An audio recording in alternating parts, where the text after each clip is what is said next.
नमस्कार, स्वागत है आपका अरस्तु मेल न्यूज़ में। आजकल हर छोटे से बड़े मीडिया प्लेटफॉर्म पर एक ही शख्स छाया हुआ है, जिसका नाम है मुख्तार अंसारी।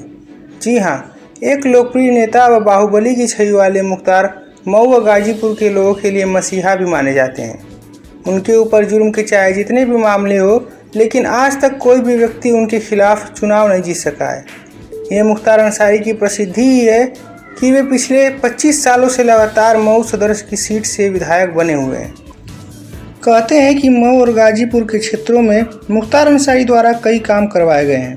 मुख्तार अंसारी बतौर विधायक अपनी निधि का 30% हिस्सा निजी और सार्वजनिक स्कूलों कॉलेजों पर खर्च करते हैं। कई बार वे लोगों की पढ़ाई, इलाज और शादी के लिए भी मदद करते हैं। इस कारण बड़ी संख्या में लोग मुख्तार अंसारी को मसीहा मानते हैं। साल 2005 में मऊ दंगों में नाम आने के बाद उन पर कई आरोप लगे। इस दौरान मुख्तार अंसारी ने गाजीपुर पुलिस के सामने आत्मसमर्पण भी कर दिया और तभी से वे जेल में बंद हैं। लेकिन जेल में बंद होने के बावजूद मुख्तार अंसारी द्वारा अपनी पार्टी कौमी एकता दल का गठन किया जाता है और वे जेल में रहते हुए भी विधायक बन जाते हैं। साथ ही अगर आज समाजवादी पार्टी 2 भागों में बंटी है तो इसका मुख्य कारण भी मुख्तार अंसारी ही है, क्योंकि शिवपाल सिंह यादव शुरू से ही मुख्तार अंसारी को सपा में लाना चाहते थे, लेकिन अखिलेश यादव इसके खिलाफ थे। इसी कारण उनकी पार्टी का विभाजन हो गया। आखिर मुख्तार का नाम जुर्म की दुनिया में कैसे आया, चलिए इस पर नज़र डालते हैं। एक हत्या के मामले में साल 1988 में पहली बार मुख्तार अंसारी का नाम सामने आया, लेकिन पुलिस इस बाबत कोई सबूत नहीं जुटा पाई और मुख्तार को सज़ा भी नहीं हुई। छात्र राजनीति से अपने जीवन की शुरुआत करने वाले मुख्तार अंसारी के लिए 1990 का दशक बेहद खास रहा। यहीं से मुख्तार अंसारी की राजनीति में एंट्री होती है और पूरे पूर्वांचल में एक नाम खुलकर सामने आता है। वह नाम था मुख्तार अंसारी। इस नाम की गूंज पूरे पूर्वांचल में होती है और मुख्तार अंसारी के नाम का सिक्का चल निकलता है।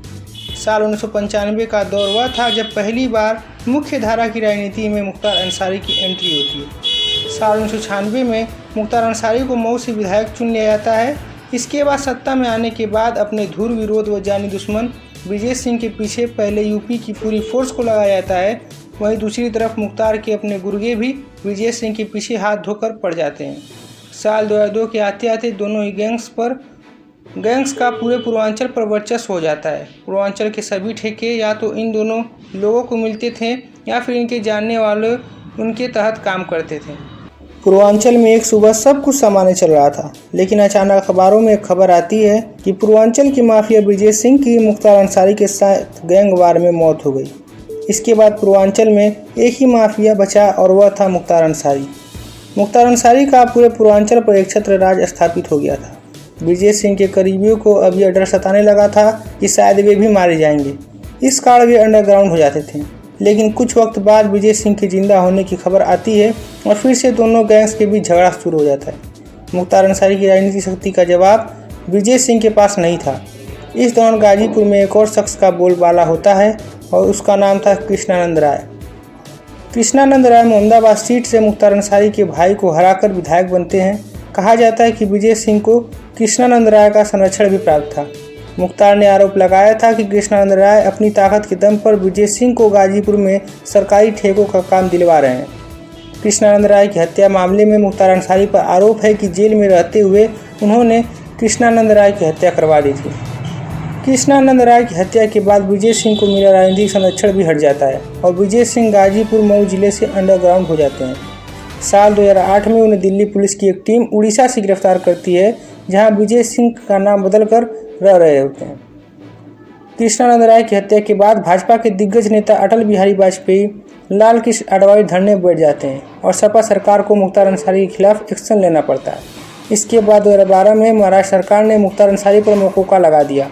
बता दें कि मुख्तार पर हत्या, फिरौती, अपहरण जैसी कई संगीन धाराओं में मामला दर्ज है। बता दें कि गाजीपुर जिले के उसरी चट्टी पर 6 हमलावरों द्वारा कृष्णानंद राय की कार पर AK-47 व अन्य खतरनाक हथियारों के साथ हमला किया जाता है और 600 राउंड से अधिक गोलियां चलाई जाती है। इस घटना में 7 लोग भी मारे गए थे। इनके शरीर से कुल 67 गोलियां बरामद की गई थी। कृष्णानंद राय की हत्या का सीधा आरोप मुख्तार अंसारी और उनके शूटर मुन्ना बजरंगी पर लगता है।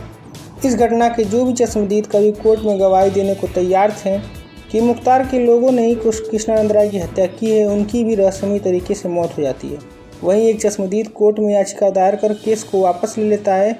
बता दें कि कृष्णानंद राय की हत्या का आरोप अब तक साबित नहीं हो सका है। बता दें कि पूर्वांचल ही नहीं बल्कि पूरे नॉर्थ इंडिया में मुख्तार अंसारी की बराबरी का कोई नहीं है। दरअसल गाजीपुर जिले के यूसुफपुर में जन्मे मुख्तार अंसारी बेहद रईस व इज्जतदार घराने से ताल्लुक़ रखते हैं, लेकिन पूर्वांचल में इनके नाम की तूती बोलती है। कुछ लोग इन्हें माफिया तो कुछ इन्हें रॉबिनहुड मानते हैं। मुख्तार अंसारी ने अपनी शुरुआती पढ़ाई गाजीपुर स्थित राजकीय इंटर कॉलेज और पीजी कॉलेज से की थी। कहते हैं कि मुख्तार अंसारी एक बेहतरीन क्रिकेटर भी थे। अगर मुख्तार अंसारी बाहुबली न होते तो शायद बेहतरीन बॉलर के रूप में भारतीय टीम के लिए खेल रहे होते। मुख्तार अंसारी बचपन से ही निडर थे।